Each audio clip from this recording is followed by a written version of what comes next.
Welcome to the Jordan Corey Show, episode 50. The big 5-0 is finally here. You'll have to forgive my friends at the bar behind me. They all go to the same support group for people who see a camera and freeze up and they can't talk. They'll be fine after the show.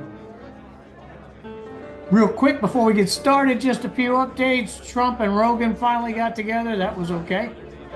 Trump was his typical tangential storytelling self. But Rogan did a good job, and he would have done the same for Cammy, or he would have tried. You can't fix Cammy. She'd have spent 3 hours of ambitions and aspirations and opportunity economy. And I grew up in a middle-class family. You can't do that for 3 hours. So Cammy's puppeteers were right. She definitely shouldn't have been involved with Rogan, and she didn't get involved with Rogan. Meanwhile, Mooch Hill got out there for her today and told whoppers of lies in a speech. I think it was in Wisconsin, but somewhere in the Midwest. It was a disaster. It was disgusting. I always say I should write a book about these speeches and break them down line by line. That would be the perfect speech. I could do 300 pages just breaking down all the garbage she fed gullible voters who got all happy cheering.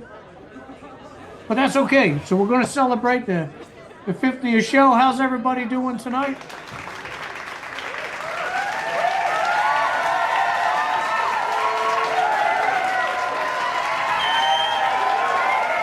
So I put together a compilation for you.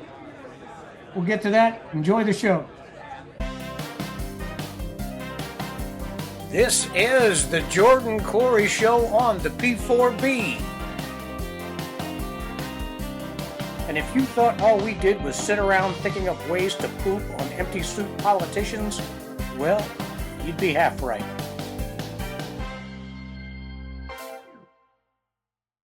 Yeah, I'm just making a quick note here. While you were talking, my brain started recovering some of what I was going to say about abortion, and now it's gone again.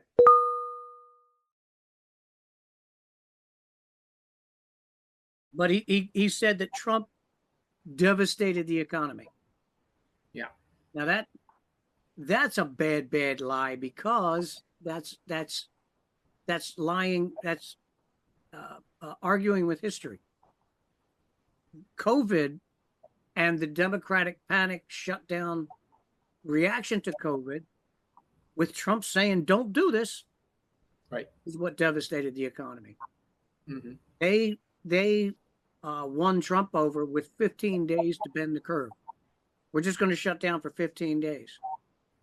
And then after that, every time Trump said we got to open up again, they would scream on TV. He wants people to die. He wants to kill people. We have to stay shut down. We have to wreck the economy. And we didn't save a single life, in my opinion, with all that crap.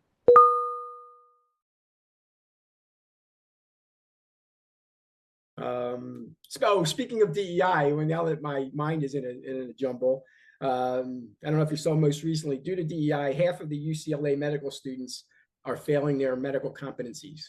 So if you need to go to a doctor, and listen, I would have real questions about going to a young, I'll say it, minority physician at this point, because chances are they got there in through a DEI avenue.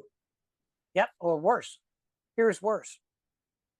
Let's say you have a kid who worked his ass off in high school, worked his ass off in college, got phenomenal grades, went to the UCLA's teaching hospital, graduated with flying colors, and now he gets his first job, we'll say, in Nevada. You know, really promising job. Mm-hmm. In walks the average Joe. I mean, who heard the same headline you heard. And he sees this young black guy and goes, oh, you know, I wonder if he just got this job because he's a minority. Oh, absolutely. When that poor son of a bitch earned it. That's, you know, that's reverse DEI. It is. And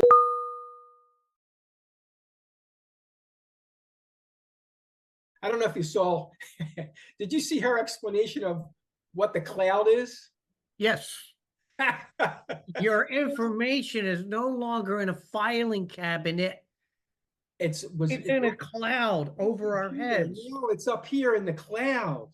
It's like Yeah. she's talking freaking cumulus clouds. She is You're completely. the dumbest son of a bitch. She is stupid. She's stupid. That's the only thing you can say. And like I said, she will never go off script. She'll have to go off script whenever, if and when they do the debates. And I hope they do more than one, because she's gonna get killed. And that might turn it around. So we'll see. But it's crazy. But the idea the cloud isn't a physical location. Right.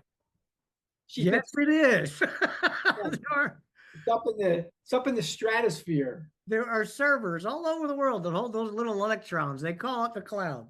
That would be enough for me not to vote for her, even if I was thinking about, which I'm not thinking about voting for her. As soon as she had no clue, and she's not only the border czar, if you remember, she's the AI czar too. Oh, you forgot about that. And she has no clue what a computer is, apparently. Oh my God. We are in trouble.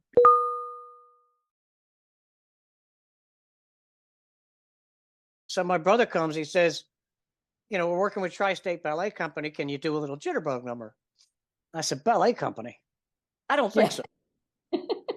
I said, come on, you know, I work at a chrome plant in the summertime. They'll beat my ass, a ballet company, you know? And he goes, no, it's really fun. I said, no, I don't think so. He said, you'll be dancing with Karen Toto. I said, yes, yes. When do you need me there?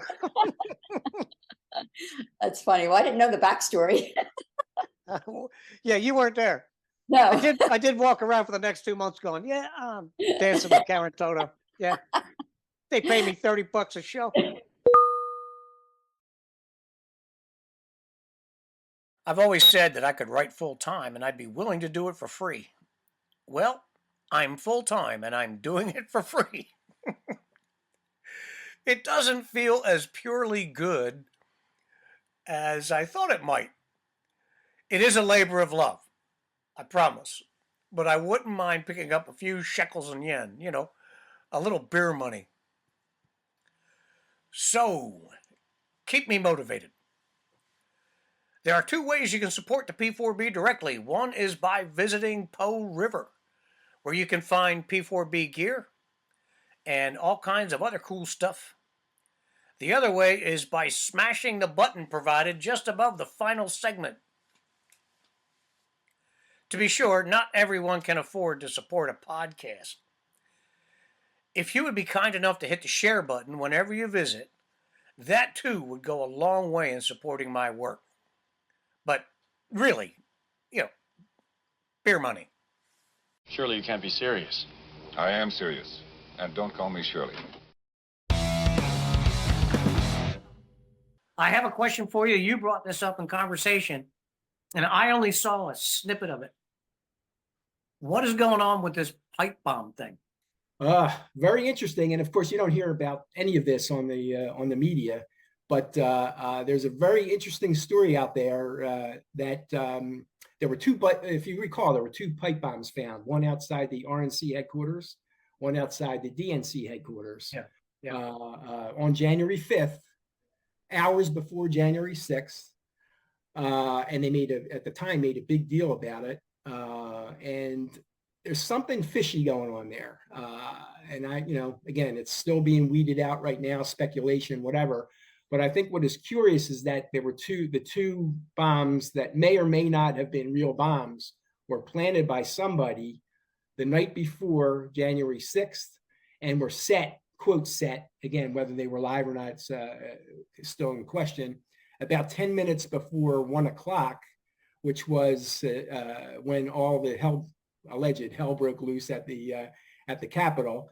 Interestingly, part of this story is that Kamala Harris, who was to be sworn in at 1 o'clock at the Capitol, or at least in that area, happened to be at DNC headquarters when the bomb was expected to go off.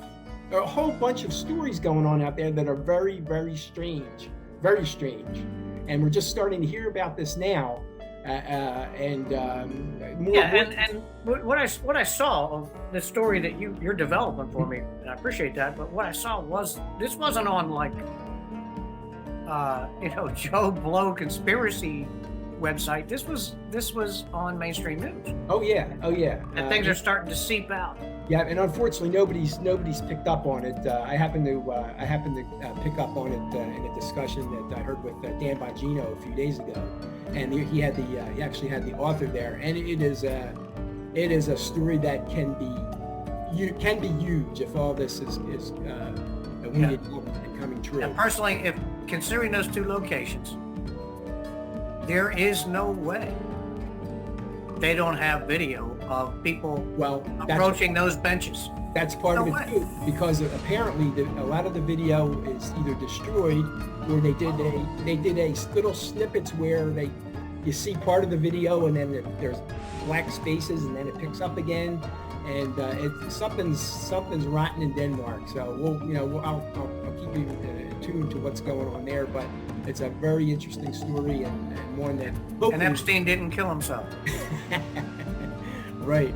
With his video camera situation. Right, and the thing is, as Bongino said, they sweep these areas 2-3 days ahead of time. There's no way that thing wasn't seen prior to 10 minutes before January 6th. And the cops were being very nonchalant, very non-urgent. People were walking past the scene after they discovered the bombs. Yeah.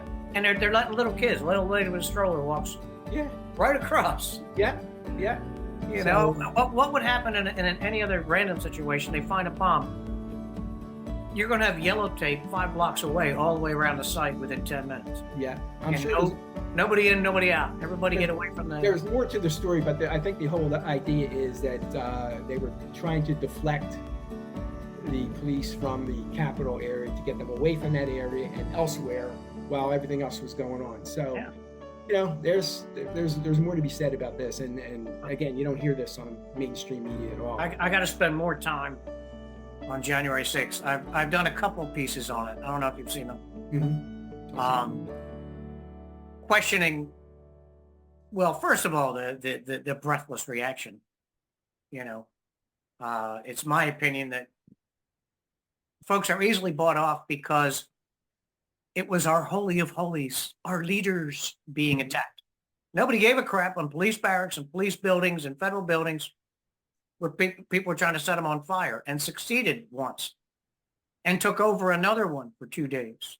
Right.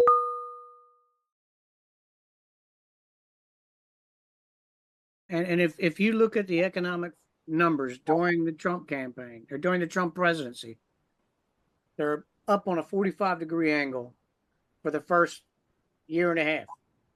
Then COVID hits and they drop off, and they stay low until people finally say, bullshit, no more shutdown, we're going back to work. And then it does this again. Mm-hmm. So he heads with the same trajectory through the election. Biden wins inexplicably. And as soon as Biden gets in, the economy falls off a cliff. Yep. And it's important people understand that, not for political reasons. Let me rephrase that. It's important they understand that and the importance of politics in that, because you need to know who to vote for to create this in trajectory.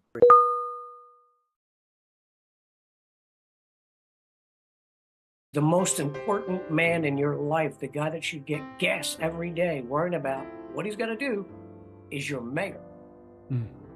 The president, for the average voter, should be an afterthought. Yep. Oh yeah, him, Yep.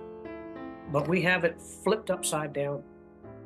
I'm a staunch states' rights advocate on that note. I think that we've really suppressed a lot of state authorities. An example of this that I think really touches on the same topic, the EPA brought about recourse and financial punishment on the state of West Virginia because of the way in which they manage their energy sector. They imposed actual financial recourse against a sovereign state. The state of West Virginia then brought suit to the Supreme Court and won in the Supreme Court.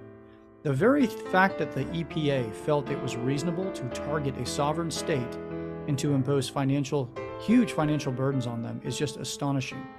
Once again, our House of Representatives are uniquely suited to address this concern. They have control of appropriations, and they have control in reining in and defining the boundaries of our federal infrastructure. I don't think most people realize what the role of the legislature actually is.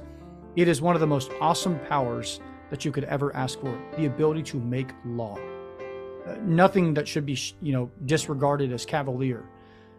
What I'm astonished by is how many people infiltrate the legislature with more of an executive mindset. This is incredibly problematic because when you have an executive mindset, we have many individuals who should be CEOs of companies, and they're amazing and they're incredible people. That's not the role of the legislature.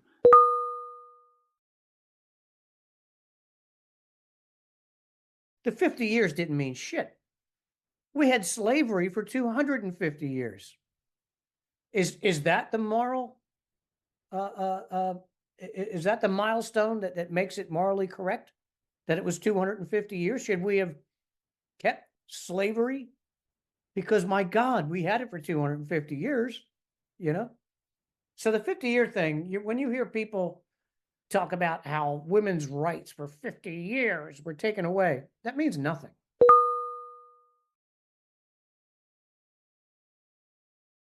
Yeah, throw me a bone here. Well, I'll go back to Trump and Walz here. I guess you saw his both Trump and Walz were at football games on last Saturday afternoon. Trump got a hero standing ovation at the University of Alabama when he showed up, and Tim Walz was booed out of Michigan. And the funny thing about Walz, Michigan was playing Minnesota, and he kept saying "Go blue, meaning let's go Michigan.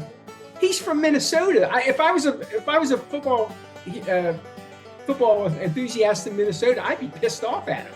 That would be like Shapiro cheering for the Dallas Cowboys. Right. At an Eagles game. But I thought it was funny, the dichotomy between Trump at Alabama and Walz in Michigan.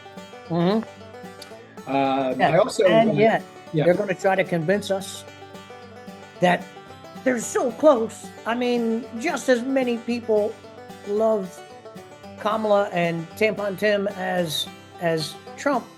As a matter of fact, by the time this election's over, Kamala's going to be more popular than Biden, who was more popular than Obama. Right. They're actually going to try to convince you of that. Right. So we had that going. The other issue that happened last week, a week or so ago, was a big Verizon outage. I don't know if did that hit your area? I wouldn't know. I'm AT&T, but I probably did. Yeah. Anyway, there was a nationwide Verizon outage. Now the question is, and again, you could say conspiracy theory, you could say I'm a nut, I don't really care. Was that somewhat of a dry run for something that could happen on election day? Where a big group of technology goes down.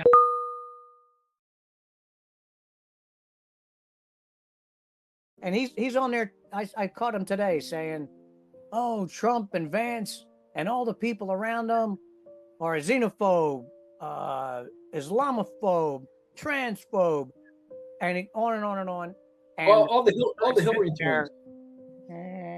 Yeah, all the same Hillary terms that she rehashes daily. It's one big cabal. We talked about George Soros. His son is now engaged to Humma. Remember Humma? Humma Weiner?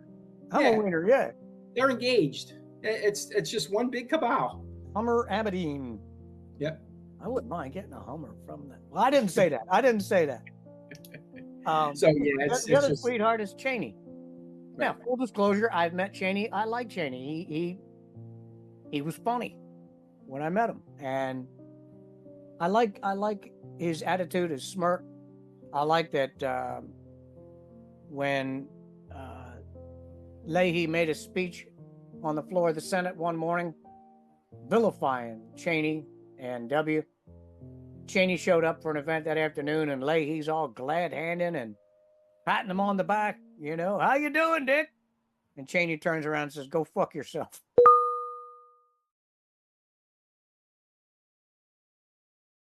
So I said in a piece a few weeks back, I said more than one piece, that bill was designed to A, fail, Democrats would have been perfectly happy with that. It gives them what they have now. The Republicans stopped the wonderful immigration bill. Or B, pass. Because the object of the bill was to codify in law this orgy of shit we have going on at the border right now and bring in a minimum of 1.4 million new illegals, calling them asylum seekers, every year. That's what the design, that shit bill.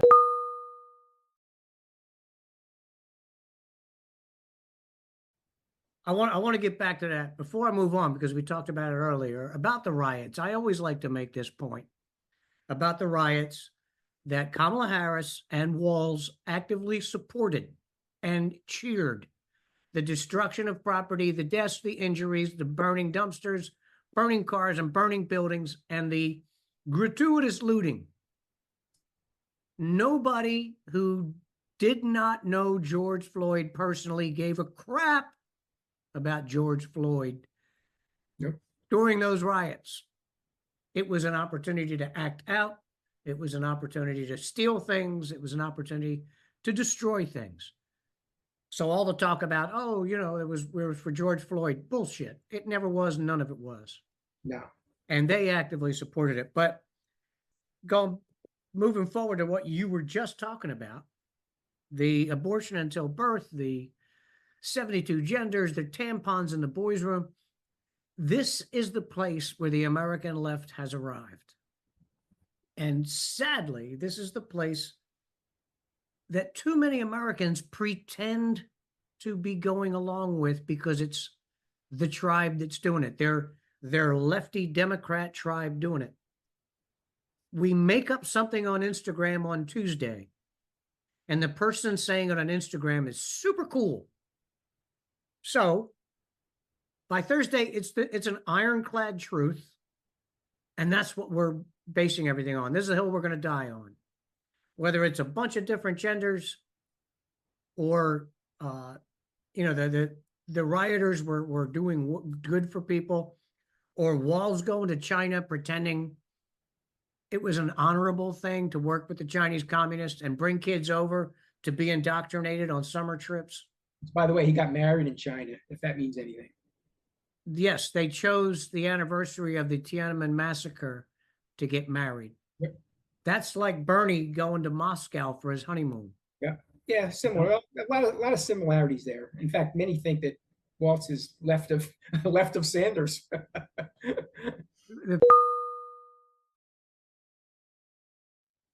I'll interrupt you just to say this. We have a special subscribe line below the video line. You'll find subscribe here for everything. If you do that, you get the whole schmear. You get the Substack, the Rumble, you get the essays, the audios, and you only get one notification per. Right now, if you're on Rumble and you haven't subscribed through that special subscription, you're probably getting two notifications, one for Rumble and one for Substack, whenever the Jordan Cori show comes out.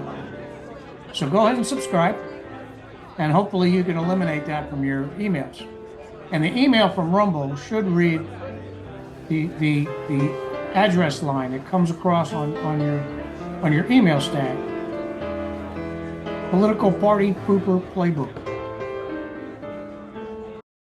What? You know, they are What are you, tourist. some kind of a communist? No, they're tourist What? traps. You don't want to go there. I got places. Let me give you two if you're in the Philadelphia area. Avoid Pat's, avoid Geno's. You go to John. Well, let me tell you something. There's a place called John's Roast Pork, which is down in South Philly. You get the best roast pork sandwich and the best cheesesteak you've ever had at one location. When I go there with my buddies, we split it. I get half a cheesesteak and half a roast pork, and they're about this big too. Yeah. So How about, John's Roast Pork and Angelo's in South Philly are your two best. I've heard of Angelo's. I mean, I love Pat's. That's just the way I am, you know. You're not a I real- understand you're not Geno's a- does a good job. You're not a local yokel because they avoid those places like the plague. Yes, that's right. Although we gotta do a show from up there one of these days. We gotta that would, yeah. we'll go to one of the better places like Ron's talking about. John's. I've been on a trek, a quest to find pizza that's anywhere close to family style was in the 70s. I got a place down here that just opened up that will, yeah, it's, you know, Pepe's in New Haven? I've heard of it. Pepe's in New Haven. They just opened 2 places in Virginia. So I'm in pig poop right now. Yeah.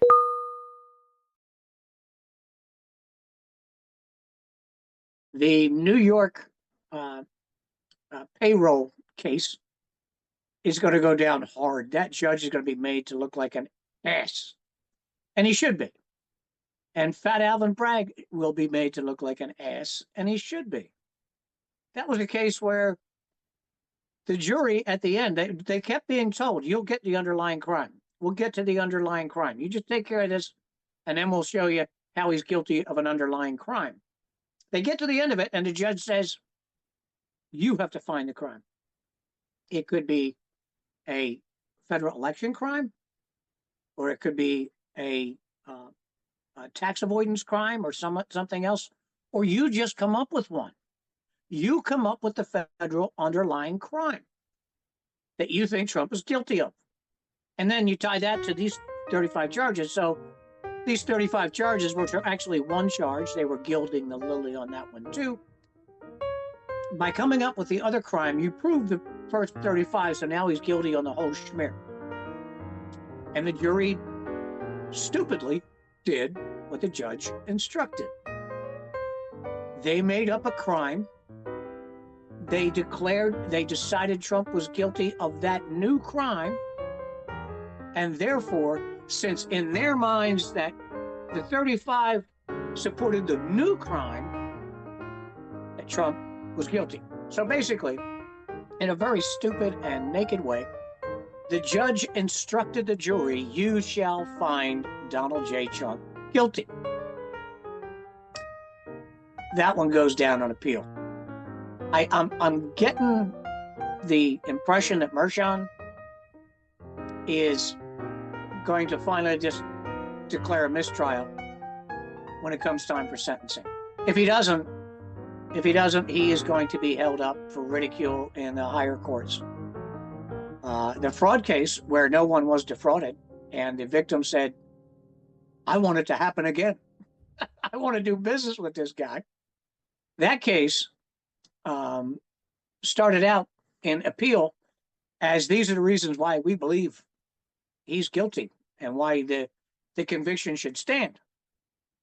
And a panel of 5 judges, I'm thinking the state of New York, but it might be a district court, I'm not dead certain, all questioned how you could, when in history have we ever prosecuted someone for fraud when no one was defrauded, when there was no complaint, when the witness said, no, I was fine, we did great, we made a profit off of this guy, we were not defrauded.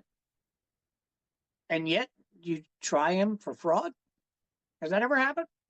And they had repeated questions like that. And then they started to get around to, why should you guys even be practicing law? The prosecutors, why should you be doing that? And I'm told by the end of the proceeding, the argument of maintaining the guilty conviction had been replaced by the prosecuting attorneys as, this is why we shouldn't be sanctioned for what we did. This is why we shouldn't be disbarred or brought before the bar. So that was going down.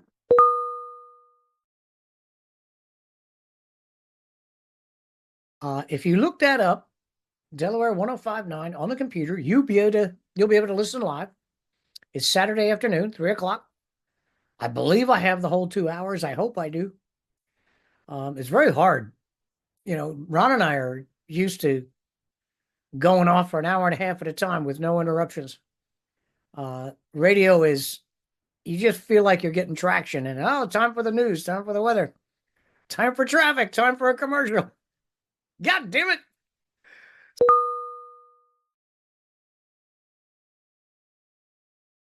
Have you ever read the book, The Forgotten Man by Amity Slaves? I have not. Highly recommend it. I recommend it to all the listeners right now. Okay. I absolutely will.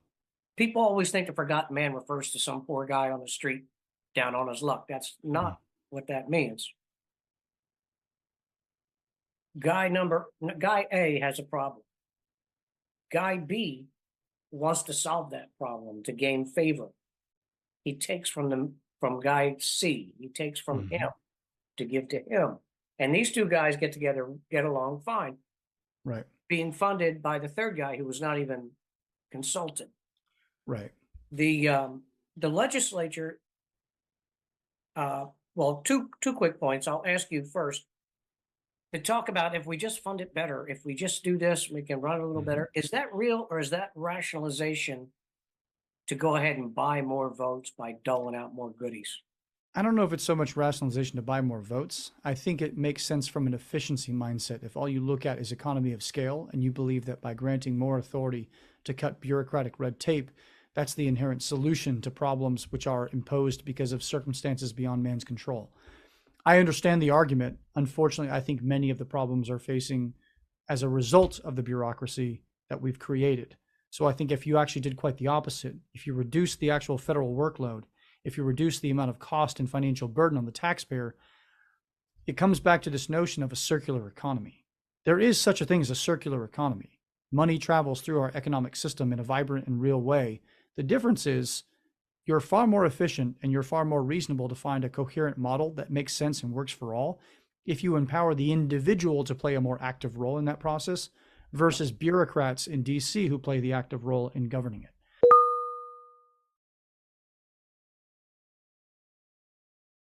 Frumpy Fanny, I should play the theme music.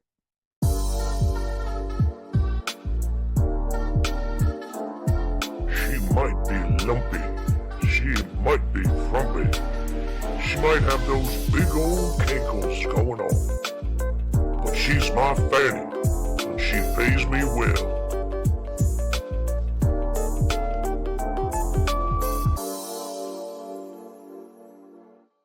That's my girl. Frumpy Fanny's going down. It seems Nathan Wade, who they're still together when they were supposed to sever their relationship. Nathan Wade, I hear, has been avoiding a subpoena and may have passed a deadline. So that case is going nowhere.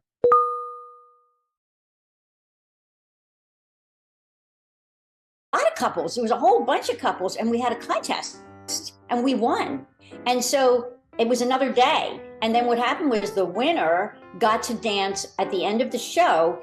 They bowed, and the whole grease company made a horseshoe, and they brought us out on stage, and they ended the night with us doing Rock Around the Clock, and then the lights went out. And I was like, this is it. This is what I want to do. I mean, that was another thing that shoved me into that mode of just being up on the stage. It was like, wow, I love this. And that would have been probably while I was in college, I'm thinking. I don't know if it was maybe high school. That maybe would have been high school. probably the year after you graduated, because Okay. the year after that, I started dancing with you guys, and that was my senior year. Okay. Yeah, I know. You're a little younger than me. Oh, I'm way younger. I mean, you're old as dirt. Rocks don't live as long as you. You know what I mean? Little brother. Yeah. And China, obviously, too, invested their money well into the United States of America to make people think that we need to have this whole DEI culture, and it's disgusting. Yeah. Yeah. It's maybe beginning to turn around a little bit. We talked about this in an earlier broadcast. John Deere and Microsoft are two that have pretty much deleted their DEI efforts. But you said, Matt, you said that Harley Davidson's going in the other direction. Yep. Don't Harley- trust Microsoft. Well, that's true. and another company are all Harley does a 21-day re-education camp. Excuse me, for white males only. And at the end of 21 days, you have to sign off in front of that facilitator. Yeah, I believe every word of your DEI bullshit. Because if you don't, guess where you're not working anymore. Right. What happened to when I'm at work? My personal life is my own goddamn business. You don't take a guy who's working on a Harley engine and put him in a re-education camp because you feel like it.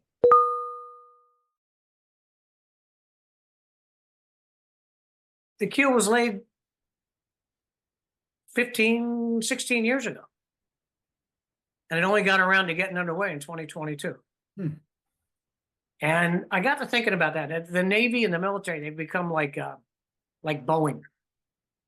Only it was more gradual. Boeing changed from engineers running Boeing, plane guys, to money guys. And we got the 737 MAX. You know, Boeing was notorious for safe aircraft. Much more gradually, the military has gotten more and more complicated. And the Gerald R. Ford is the epitome of the argument, just because you can doesn't mean you should. They have electromagnetic catapults. They've always been steam driven. They build up a head of steam, and that drives the plane off of the flight deck on a little chute. But the electromagnetics, I know they got an electromagnetic gun over at Dahlgren, and I don't think that thing's ever going to see application. It's just too complicated. It sucks up way too much power.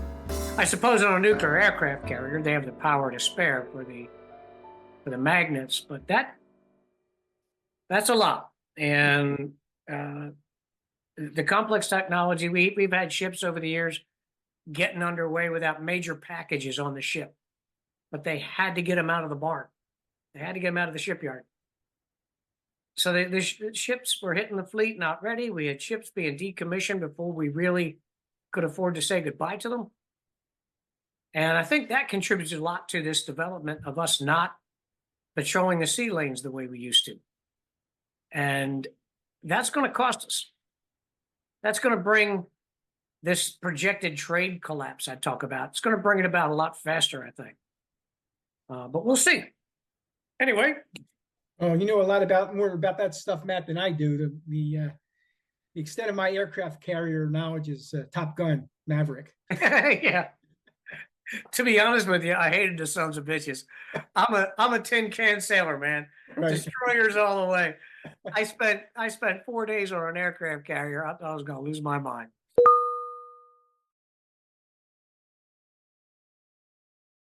You know? And we talked a little bit about before the voting issue. You vote, you know, in essence, you vote for your own. This goes back to Obama's time when they moved, was it 20 or 30,000 Muslims up to that area in Minnesota. Hence, they now have what's her name? Some people did something. What's her name? Yeah. She's now their leader. Ilhan Omar. Yeah. Omar. And she's such an idiot, and yet she is a lock. She's not going anywhere. She's not going anywhere because that's all that you vote for. In essence, many cases, you vote for your own. You don't vote for the best person. You vote for somebody that looks like you. Right. And that's the imbecility of American politics. We talked about it. Never underestimate the stupidity of the American voter because 40, 50, 60% are clueless. And I hate to say that, but that's the way it is. Well, that goes back to something you said way earlier about RFK's running mate. Listening to her speak and the substance shouldn't help him along. But we do have the shallow, went to see the Barbie movie people who are going to vote for her because she's good looking. Right. Idiot guys will vote because she's a hottie and you want to bounce a quarter off her ass. And the girls will want to identify with her as their BFF. And they'll vote for that ticket because she's hot. In the meantime, I understand she got most of her money from her ex-husband after they got divorced. Is that true? Yeah. And she's spending it like wildfire. Spending it all on RFK's campaign, apparently. Yeah. It's a win. It's a win-win for him. It is a big win for him.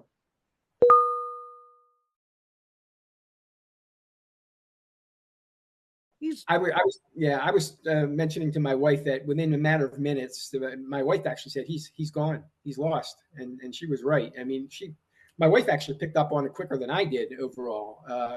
Like I said, the rest of the world was looking at that debate last night, China, et cetera, and they got to be smacking their lips right now because they've got a few more months to do what they want to do.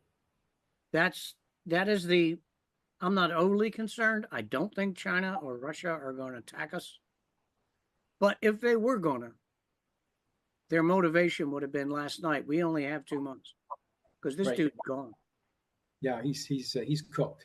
And that's where I say I don't know if I'm happy, sad, depressed, because it was so bad that they have to make a move, and they will make a move. It's just a matter of when. Ron was here earlier. He wanted to be on the show, but you know Ron, he's a wine guy. So he had about 3 bottles of Boone's Farm Strawberry Hill, grabbed a couple of butts, blew up a urinal. The cops came. It was awkward. But I'll be bailing him out after the show. Thanks for joining us, everybody. Remember, the wolf never loses sleep at the opinions of sheep. Hello, Penelope. But there's something I want to get back to, something I meant to say earlier when we were talking about the illegals taking over. The message from Trump and the right this election has to be brutally frank, blunt. Tell all illegals, do not get comfortable. Don't settle in too deeply. Well, he's intimated that, but then he's painted a racist for saying that. You know that. That's fine. That's fine. Paint away. Especially since we're talking about people from 125 different countries. What race am I being racist about, jackass?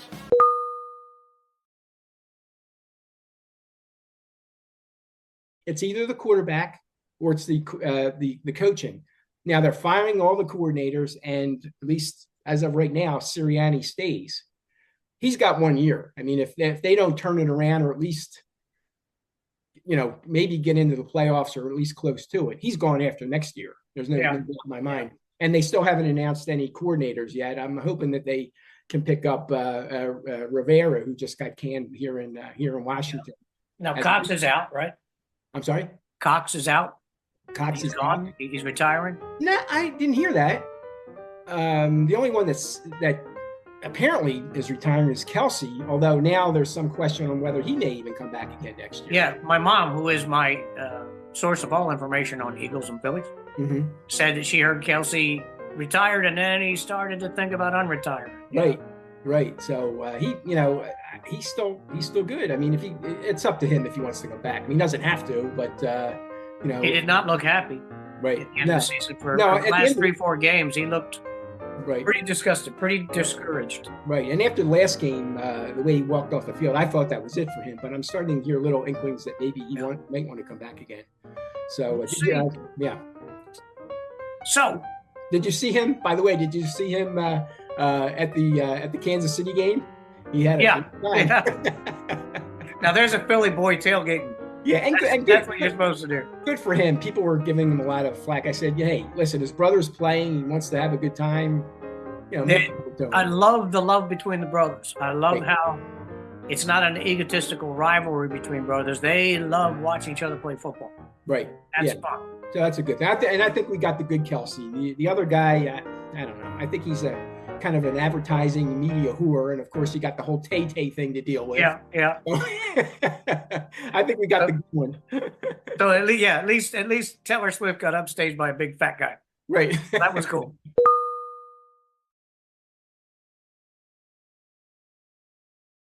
Be sure to use all the buttons at the top and bottom of the text. We live and die by the share and subscribe buttons.